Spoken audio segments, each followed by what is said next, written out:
50 fois plus doux que le sucre et plus mortel que le venin de cobra, cet assassin invisible s'est dissimulé pendant des décennies dans les coupes des hommes les plus puissants de la planète.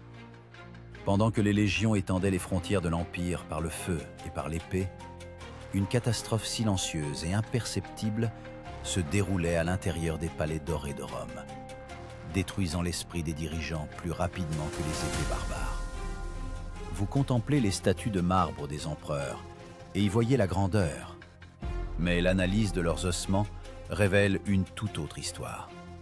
Celle de la folie, de la stérilité et de la mort atroce qu'ils ingéraient volontairement chaque soir. Qu'est-ce qui a poussé les maîtres du monde, qui avaient soumis les peuples de la Bretagne à l'Égypte, à devenir les architectes de leur propre dégénérescence? La réponse à cette question pourrait bouleverser votre perception des raisons de la chute de la plus grande civilisation de l'histoire. Car cet ennemi n'a pas donné l'assaut au mur. Il était dissous dans l'air même des festins romains. Les architectes de Rome, qui ont conçu un système d'approvisionnement en eau que nous admirons encore aujourd'hui, ont involontairement posé une bombe à retardement sous les fondations de leur capitale. Vitruve, le célèbre ingénieur romain du 1er siècle avant notre ère, mettait ouvertement en garde dans ses écrits contre la pâleur et la morbidité des travailleurs en contact avec le plomb. Mais sa voix fut étouffée par la soif de confort de l'élite urbaine. Ces canalisations de plomb, par lesquelles l'eau parvenait aux demeures des patriciens, étaient appelées fistules. Imaginez une artère grise et lourde, enfouie sous terre, qui, pendant des années, saturait chaque goutte d'eau de doses microscopiques de métal, détruisant lentement le système nerveux. L'eau circulant dans ces canalisations cessait d'être une source de vie et se transformait en une lente narcose pour le cerveau. Bien que des études modernes révèlent que les dépôts de calcaire à l'intérieur des tuyaux bloquaient souvent le contact direct de l'eau avec le plomb, diminuant le danger. Cependant, la véritable menace ne se cachait pas tant dans le réseau d'aqueducs que dans les traditions culinaires, considérées comme le summum de l'art gastronomique de l'époque. Les agronomes romains, tels que Columelle, recommandaient instamment dans leurs traités de faire bouillir le jus de raisin spécifiquement dans des chaudrons de plomb, car les récipients en cuivre conféraient à la boisson un arrière-goût métallique désagréable. Ce sirop réduit jusqu'à l'obtention d'une consistance épaisse, qui servait de principal édulcorant et conservateur de l'Antiquité, était appelé sapa. Visualisez ce liquide épais, sombre et visqueux, bouillonnant dans une énorme cuve, où l'acidité du raisin entre en réaction chimique avec les parois du récipient, créant de l'acétate de plomb, une substance au goût agréablement trompeur. C'est précisément ce concentré sucré qui était ajouté au vin d'élite pour arrêter la fermentation et conférer à la boisson une douceur noble, sans se douter que chaque gorgée les rapprochait de la folie. Les toxicologues modernes seraient horrifiés d'apprendre que la concentration de plomb dans un tel sirop pouvait dépasser les normes admissibles de milliers de fois, transformant un simple banquet en une séance de suicide collectif. L'analyse chimique des carottes de glace du Groenland révèle un pic spectaculaire de la teneur en plomb dans l'atmosphère, précisément pendant la période de l'apogée de l'Empire romain, témoignant de l'ampleur industrielle de l'utilisation de ce métal. Ce phénomène de pollution atmosphérique mondiale dans l'Antiquité est appelé anomalie anthropique. C'est comme si un brouillard gris invisible avait enveloppé toute la Méditerranée, pénétrant dans les poumons, la nourriture et le sang de ceux qui se croyaient élus par les dieux. Mais si les tuyaux et l'air empoisonnaient tout le monde sans distinction, le doux poison dans le vin était une prérogative exclusive de la haute société, créant une situation paradoxale où la richesse garantissait une mort plus rapide et plus atroce. L'amour des Romains pour le vin n'était pas une simple habitude, mais un code culturel, où la quantité bue était souvent assimilée au statut social et à la virilité. Les historiens décrivent des festins où les invités de marque buvaient plusieurs litres de vin par soirée. Et tout ce vin était généreusement assaisonné de ce même sirop toxique pour en améliorer le goût et la couleur. L'empoisonnement chronique au plomb, qui provoque de graves lésions organiques et psychiques, est désigné en médecine par le terme saturnisme. Ce mot évoque l'image du sombre dieu Saturne dévorant ses enfants, tout comme le plomb dévorait l'avenir de l'aristocratie romaine de l'intérieur même de leur corps. L'élite s'imprégnait littéralement de cette toxine, qui s'accumulait dans les os pendant des décennies, transformant leur squelette en réservoir de métaux lourds, ce que confirment aujourd'hui les fouilles des cimetières de cette époque. Mais comment ce doux poison influait-il exactement sur le comportement de ceux dont les décisions dépendaient du sort de millions de personnes?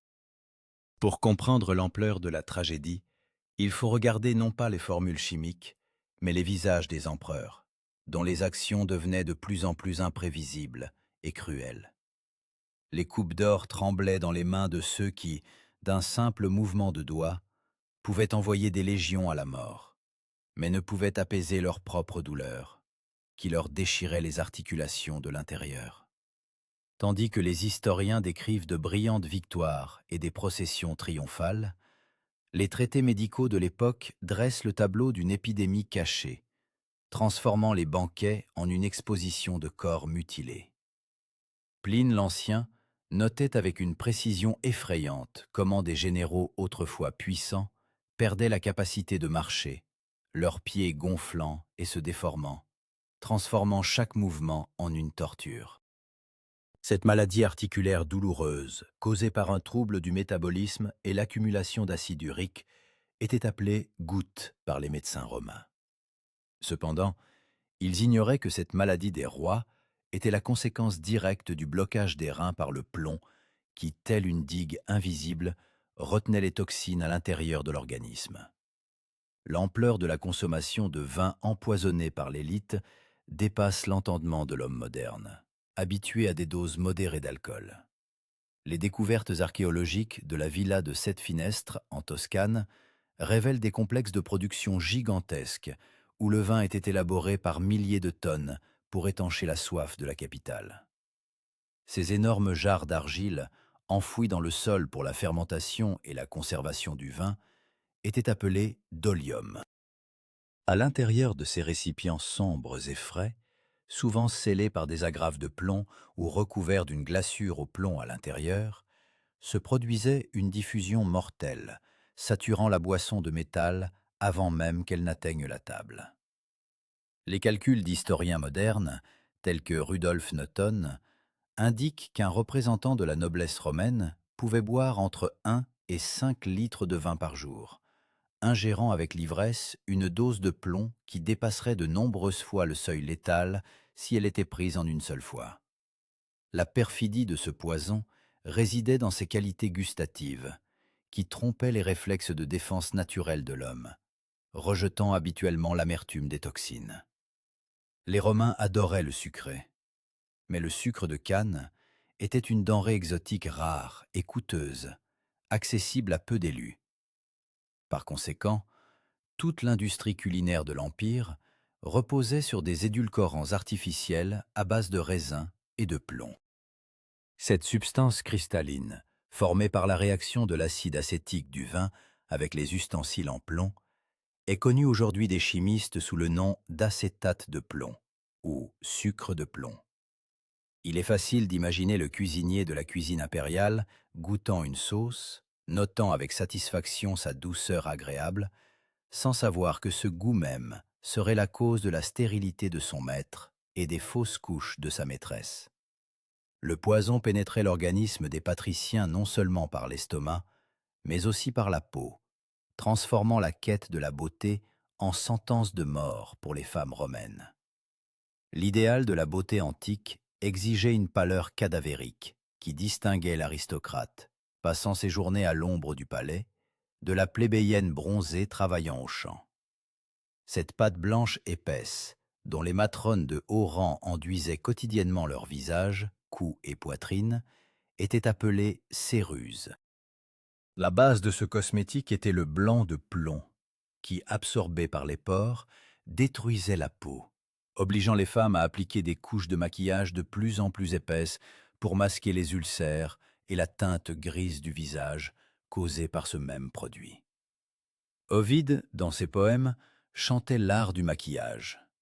Mais derrière les vers élégants se cachait la réalité des dents pourrissantes et de l'haleine fétide qu'il fallait masquer avec des huiles aromatiques.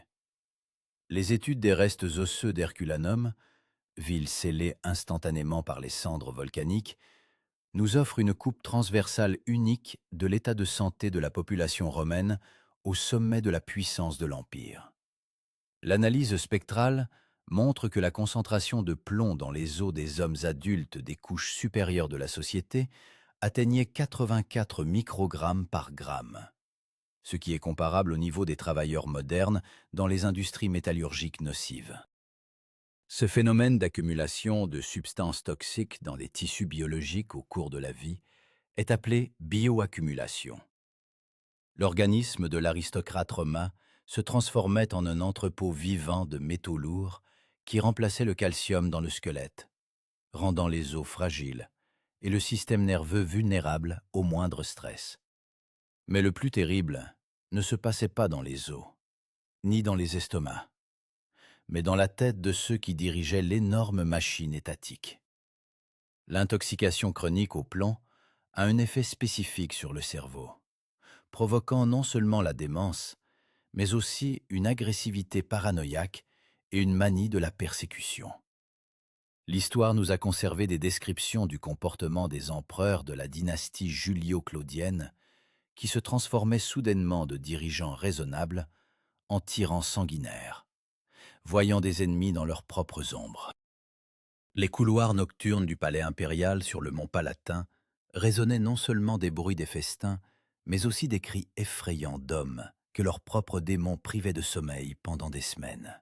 Caius Julius César Augustus Germanicus, connu dans le monde sous le nom de Caligula, selon les témoignages de Suétone, ne dormait pas plus de 3 heures par jour, et le reste du temps errait dans les galeries interminables, parlant à la lune et exigeant l'arrivée de l'aube.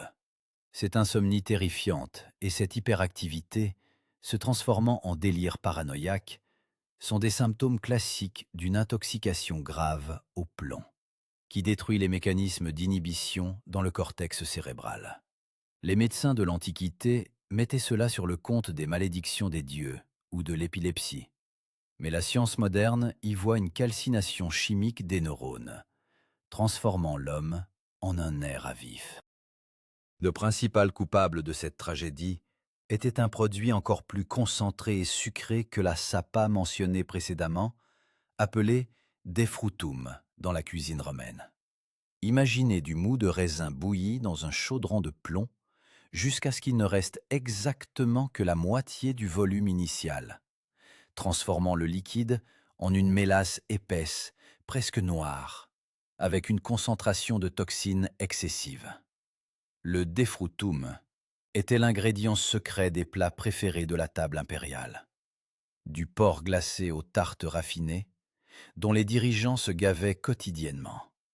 L'analyse chimique du defrutum, reconstituée selon d'anciennes recettes, a révélé une teneur en plomb allant jusqu'à 240 mg par litre, faisant d'une seule cuillère de cet assaisonnement un aller simple pour la raison. La folie de l'élite ne se limitait pas à un comportement étrange. Elle se transformait en dégradation physiologique de dynasties entières, qui s'éteignaient plus vite qu'elles n'arrivaient à transmettre le trône à leurs héritiers. L'empereur Claude, dont le règne est souvent dépeint comme une succession d'absurdités, souffrait de tremblements constants des mains, de salivation et d'une démarche instable, ce qui suscitait les moqueries même de sa propre garde. Cette atteinte du système nerveux périphérique, se manifestant par la paralysie des membres et la perte de coordination, est connue en toxicologie sous le nom de polyneuropathie. Les spectateurs au théâtre riaient de l'empereur trébuchant, sans comprendre qu'ils voyaient devant eux une démonstration vivante de la manière dont un métal lourd détruit la connexion entre le cerveau et les muscles du corps. L'exemple le plus flagrant d'empoisonnement volontaire fut l'empereur Néron, qui, dans sa quête de reconnaissance artistique, inventa pour lui-même un régime unique et mortel. Les sources antiques affirment que pour améliorer sa voix et sa respiration, il portait sur sa poitrine une lourde plaque faite de plomb pur, croyant que sa pression renforçait le diaphragme du chanteur. Cette feuille de plomb, fermement pressée contre la peau moite et échauffée pendant des heures de performance, créait des conditions idéales pour l'absorption du poison directement dans le système sanguin, en contournant l'estomac. Un tel attribut professionnel des vocalistes et des orateurs de l'époque était appelé pectoral. Mais dans le cas de Néron, il devint une armure qui tuait son porteur.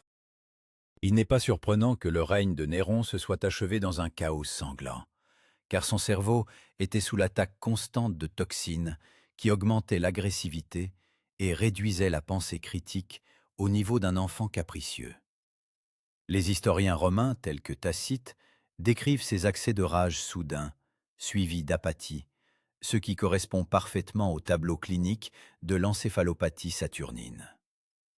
Les décisions d'importance nationale étaient prises par un homme dont la perception de la réalité était déformée par un brouillard chimique, et le prix de ces décisions se mesurait en milliers de vies de sujets. Cependant, l'atteinte à la santé mentale n'était que la moitié du malheur, car le plomb frappait ce qu'il y a de plus sacré pour toute dynastie, la capacité de procréer. Des tragédies silencieuses se déroulaient dans les chambres de marbre des patriciens, lorsque des couples, d'apparence jeunes et sains, ne parvenaient pas à concevoir un héritier pendant des années, ou lorsque les enfants naissaient morts ou estropiés. Le droit romain a même introduit des lois spéciales encourageant la natalité parmi la noblesse. Mais aucun décret ne pouvait annuler le fait biologique. Le plomb est un puissant poison reproducteur. Cet état d'incapacité totale à laisser une descendance, devenu une malédiction pour la lignée julio-claudienne, était désigné dans la société romaine par le terme orbitas. Parmi tous les enfants nés dans les familles impériales pendant un demi-siècle, seule une poignée atteignait l'âge adulte. Et cela portait souvent l'empreinte de la dégénérescence. La dynastie, fondée par le grand César et le sage Auguste, s'est transformée en quelques générations en un rassemblement de fous et d'invalides, s'éteignant avec Néron, non pas à cause des épées des ennemis, mais à cause d'une incapacité biologique. L'aristocratie, buvant le doux poison dans des coupes d'or, s'est littéralement stérilisée, laissant la place à de nouveaux leaders, plus sains mais moins éduqués, venus des provinces. Mais avant que la dynastie ne s'effondre définitivement, l'esprit empoisonné de ses dirigeants a eu le temps de commettre des erreurs qui ont ébranlé les fondations de l'Empire. Les ordres, signés d'une main tremblante de fous à Rome, parvenaient aux confins de l'Empire, où les vétérans aguerris les lisaient avec horreur et incompréhension. Le plus grand général de son temps, Gnaeus Domitius Corbulo, qui avait rendu à Rome le contrôle de l'Arménie, reçut non pas un triomphe, mais une courte injonction de se suicider, dictée par la paranoïa de Néron. Cet abus de pouvoir, où toute personne qui réussissait était déclarée menace pour l'empereur, était légalement formalisé par la loi sur l'offense à la majesté, connue sous le nom de lex majestatis. Vous voyez le vieux général, qui a traversé des centaines de batailles, tomber silencieusement sur son épée avec le mot « Axios », je suis digne, devenant la victime non pas de la stratégie militaire de l'ennemi, mais de la désintégration chimique du cerveau de son commandant en chef. Tacite, dans ses annales, décrit cette mort comme un moment décisif où l'armée a compris. Rome n'était pas gouvernée par un dieu, mais par un maniaque gravement malade. Mais le poison ne pénétrait pas seulement l'organisme des Romains par le vin sucré. Il se cachait dans la sauce la plus populaire de l'Antiquité, sans laquelle aucun repas n'était complet, de la ration du soldat au festin impérial. Les entrailles de poisson, exposées au soleil pour la fermentation, puis bouillies avec du sel, se transformaient en un liquide ambré à l'odeur piquante et au goût umami. Cet assaisonnement universel, qui remplaçait le sel et les épices pour les Romains, était appelé licamen ou garum. Le problème était que le sel rongeait rapidement les chaudrons de cuivre et de bronze. Les producteurs, cherchant la durabilité de l'équipement, utilisaient donc exclusivement des cuves en plomb. Les découvertes archéologiques d'amphores à Pompéi, contenant des restes de garum, montrent une concentration monstrueuse de plomb, car cette sauce était ajoutée littéralement à tout, des légumes au dessert, assurant un apport continu de toxines dans le sang. En 68 après Jésus-Christ, lorsque Néron se trancha la gorge, la crise de leadership atteignit son apogée, dégénérant en une guerre civile où les prétendants au trône manifestaient des signes évidents de dégradation physique et mentale. Servius Sulpicius Galba, le premier à tenter de prendre le pouvoir après la chute de la dynastie, était tellement rongé par la goutte qu'il ne pouvait porter de chaussures, ni tenir un rouleau de discours. Son moyen de transport ne fut ni un cheval de combat, ni un char, mais une litière couverte, dans laquelle les esclaves traînaient à travers le camp un vieil homme gémissant de douleur. Ce moyen de transport pour les patriciens malades et efféminés était appelé lectica. Les légionnaires, habitués à voir à la tête de l'armée de puissants guerriers, regardaient avec mépris les rideaux fermés de la lectica, derrière lesquels se cachait leur nouvel empereur, dont les articulations étaient détruites par des années de consommation de vin au plomb. L'incendie qui détruisit une grande partie de Rome en 64 joua un rôle sinistre dans ce cycle d'empoisonnement, libérant des tonnes de métal qui coulaient littéralement dans les rues de la ville en flammes. Les toits de plomb des temples et des demeures fondaient, se transformant en rivières mortelles, et les émanations de métal couvraient la ville d'un nuage toxique respiré par les survivants. Après l'incendie, dans un effort pour reconstruire rapidement la capitale, les Romains ont refondu massivement ce plomb collecté dans les décombres pour en faire de nouvelles canalisations et ustensiles, lançant un cycle secondaire d'intoxication. Ce processus de réutilisation des matériaux, que nous appellerions aujourd'hui recyclage, est devenu, en l'absence de connaissances sur la toxicité, un catalyseur pour une nouvelle vague de maladies parmi la population de la ville reconstruite. Le point culminant de la folie saturnine fut la période connue sous le nom d'année des 4 empereurs, 69 après Jésus-Christ, lorsque le système étatique s'est emballé, changeant de dirigeant comme de chemise. Vitellius, l'un des prétendants au trône, fut célèbre non pas pour ses réformes, mais pour ses festins qui coûtaient des millions au trésor, où il mélangeait des mets exotiques avec ce même garum empoisonné à une échelle industrielle. Suétone écrit que Vitellius pouvait dîner 4 fois par jour, provoquant des vomissements pour remplir à nouveau son estomac, transformant son règne en un hymne grotesque à l'autodestruction. Sa gloutonnerie, devenue légendaire, n'était pas seulement un vice, mais un symptôme d'un trouble métabolique et d'une lésion de l'hypothalamus régulant la sensation de faim, une conséquence typique d'une intoxication grave. L'élite romaine, aveuglée par l'éclat de sa grandeur, ne remarquait pas comment ses corps devenaient fragiles et ses décisions irrationnelles, tandis que les barbares aux frontières ne faisaient qu'accumuler leurs forces. Le monde romain se fissurait non pas par manque de légions, mais parce que les ordres donnés à ces légions provenaient d'hommes dont la ressource cognitive était épuisée par le doux poison. Mais pour comprendre la véritable ampleur de la catastrophe, il faut se pencher sur les chiffres secs de la démographie et les résultats de l'autopsie des sépultures antiques, qui nous diront comment s'est réellement achevé cet âge d'or. Le silence dans les chambres d'enfants en marbre des palais romains devint plus fort que le bruit de la bataille, marquant la fin des grandes lignées qui avaient déterminé le destin du monde pendant des siècles. Si vous regardez les arbres généalogiques des anciennes familles patriciennes au IIe siècle de notre ère, vous ne verrez pas des cimes ramifiées, mais des branches coupées, où la vie s'interrompait soudainement et irrévocablement. Les statistiques recueillies par les démographes modernes à partir des inscriptions funéraires sont terrifiantes. Plus des 2 tiers des familles aristocratiques qui prospéraient à l'époque de César ont complètement disparu en seulement 100 ans, ne laissant derrière elles aucun héritier mâle vivant. Cette catastrophe biologique, où la classe dirigeante ne pouvait physiquement pas se reproduire, a contraint l'Empire à recourir à un mécanisme politique de salut unique, connu sous le nom d'ère des 5 bons empereurs. L'ironie du sort réside dans le fait que cet âge d'or de stabilité fut engendré non par la sagesse, mais par la stérilité totale des dirigeants, dont les organismes étaient empoisonnés par le sucre de plomb. Nerva, Trajan, Adrien, Antonin le Pieux, aucun de ces souverains ne put concevoir un fils légitime capable d'hériter du trône, ce qui les força à transmettre le pouvoir non par le sang, mais par le choix du plus digne. Cet acte juridique de transmission du nom, des biens et du pouvoir à une personne non apparentée par le sang était appelé adoption.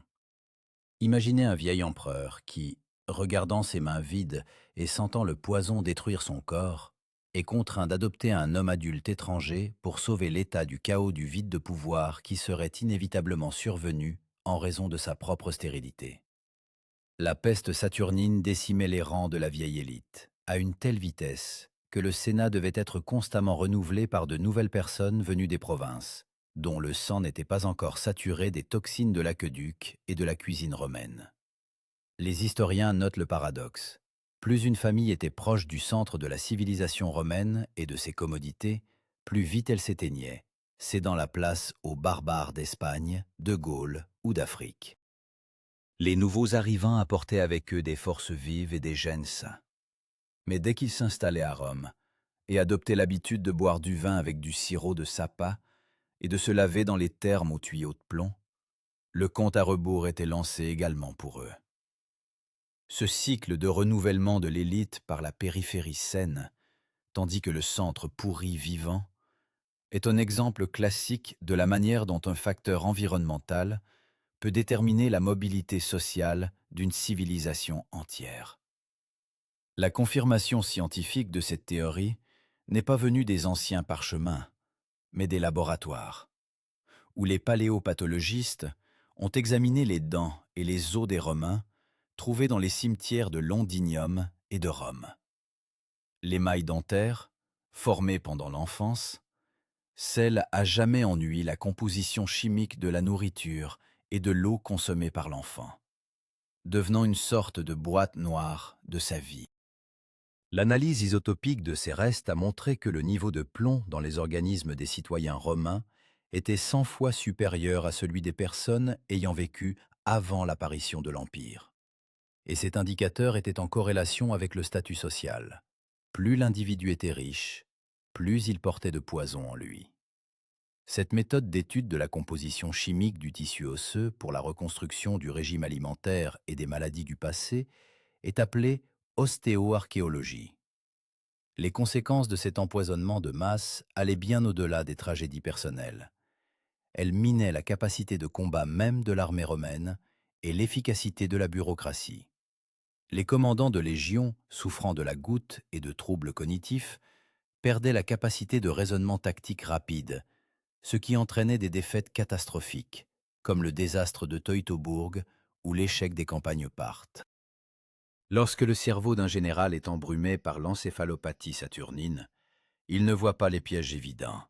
Il hésite là où il faut attaquer, et son indécision est payée par le sang de milliers de soldats. L'histoire de la chute de Rome n'est pas seulement celle des invasions extérieures. C'est la chronique de l'extinction lente de l'intelligence et de la volonté de ceux qui étaient à la barre, tandis que le navire de l'Empire se dirigeait inexorablement vers les récifs. La seule exception dans la succession d'empereurs stériles fut Marc Aurèle, qui réussit à engendrer un fils, Commode.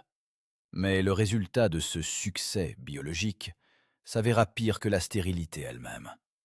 Commode, imprégné dès l'enfance du poison saturnin de la vie de palais, grandit en psychopathe classique, dont la folie et la cruauté, illustrées de manière saisissante dans le film Gladiator, pourraient bien avoir été le résultat d'une intoxication grave, transmise par héritage.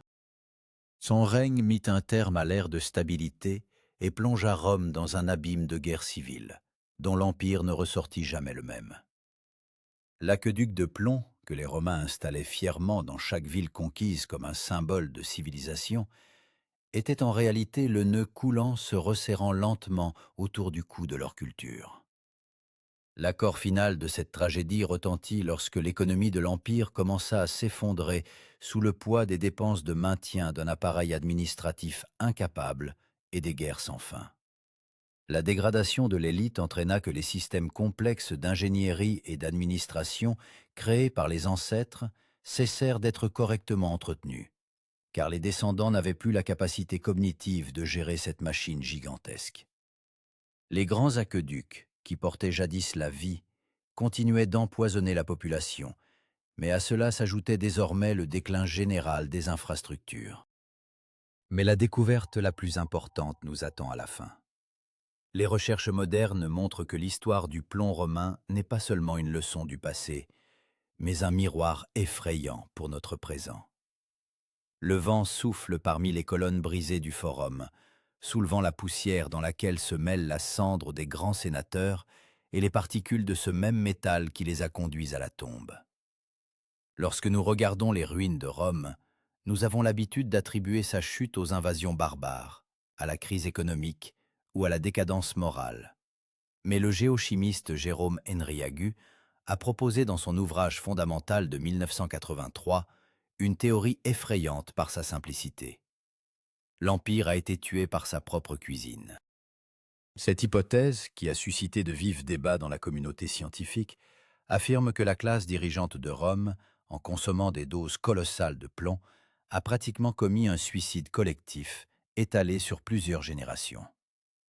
Ce que les historiens ont appelé pendant des siècles la dégradation morale pourrait en réalité être la manifestation clinique d'une atteinte massive du système nerveux central, où l'élite a simplement perdu la capacité physiologique de prendre des décisions adéquates face à la catastrophe imminente.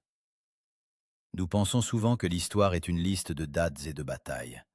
Mais dans le cas de Rome, c'est l'histoire de l'accumulation biologique d'erreurs qu'il était impossible de corriger par des décrets ou des légions.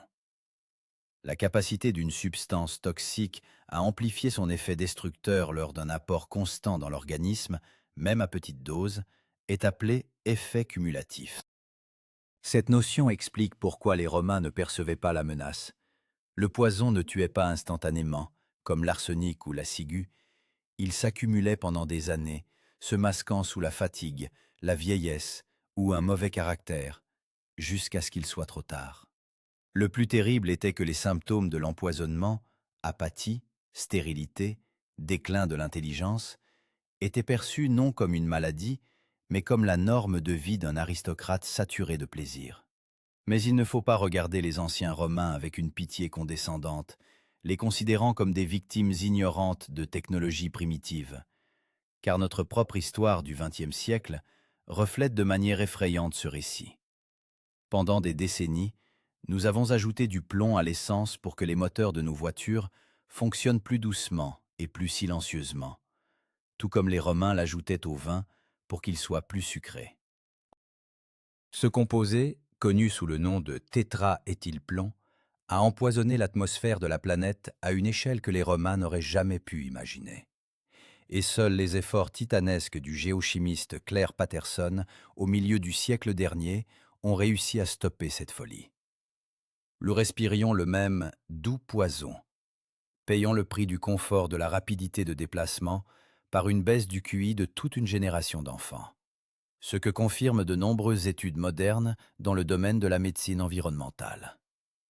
L'histoire du sucre de plomb dans le vin et les canalisations n'est pas seulement une curiosité archéologique, c'est un avertissement menaçant que la civilisation sous-estime toujours les menaces invisibles cachées dans les choses familières. Les Romains étaient fiers de leur aqueduc, le considérant comme le summum de l'ingénierie, sans comprendre qu'il était le cheval de Troie qui les détruisait de l'intérieur. Aujourd'hui, nous nous entourons de microplastiques, d'additifs artificiels et d'un bruit numérique infini, considérant cela comme des signes de progrès. Mais peut-être que les futurs archéologues, en déterrant nos villes, se demanderont de la même manière pourquoi nous nous sommes volontairement empoisonnés par souci de commodité. Ce phénomène de cécité face au danger, qui fait partie du confort quotidien, peut être appelé le paradoxe du progrès. Ce qui rend la vie plus facile aujourd'hui pourrait la rendre impossible demain.